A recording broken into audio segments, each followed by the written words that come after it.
No niin. Terve Mika. Ollaan täällä Custom Culture Showssa.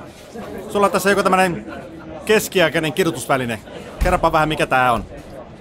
Terve vaan Santtu. Tää meidän keskiaikainen kidutusväline on Harley Davidson moottoripyörän jiki, runkojiki, jossa voidaan valmistaa ja muokata kyseiseen merkkiin sopivia runkoja asiakkaan toiveiden mukaisesti.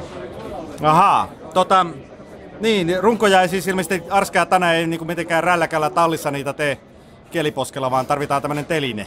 Niin, sitä en tiedä kuinka paljon Arska ja Tane niitä painaa kasaan siellä tallin lattialla, mutta me käytetään tämmöstä paperiteollisuudesta kopioitua jakosysteemiä, tai ei niinkään jakosysteemiä, mutta kiinnitys- ja urasysteemiä, joka nyt varmasti on mukavan tukeva ja joka takaa sitten rungon suoruuden ja osien sopivuuden ja jonkin verran varmaan saattaa lisätä turvallisuutta ja ajonautintoakin. Kaikki on vähän niin kuin pitäisi olla.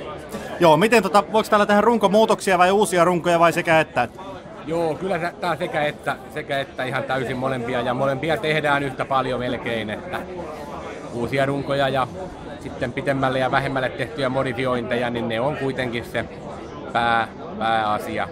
Näin talvikautena meillä esimerkiksi tuo jiki on lähes koko talven niin kuin varattuna, että 2-3 viikkoa jonotusaika on, että siihen seuraavan rungon sitten suunnilleen voi saada.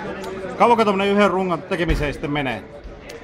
No jos nyt alusta loppuun tehdään ja siinä ei ole mitään erikoisuutta, niin kyllä siinä semmoisen 4 kokonaista arkipäivää, 8 tuntia päivässä, että 4-5, ja sitten jos on vähän erikoisuuksia, tehdään enemmän muotoja ja taivutuksia, niin voi olla, että käytetään sitten jopa 5-7 työpäivää siinä, mutta se nyt on, jokainen on kuitenkin yksilö, että sarjatuotantona ei tehdä mitään, niin se kuitenkin on käsityö sitten rajoittaa sen ajan sitten mihin sattuu. Minkälaisia mittoja tällaisella jikillä voi tehdä? Mittojahan voi tehdä laidasta laitaa ja meidän jiki on kuitenkin niin pitkä, se on 2,5 metriä pitkä, että ihan voidaan tehdä kisapyörän runkojakin tonne track racing puolelle ja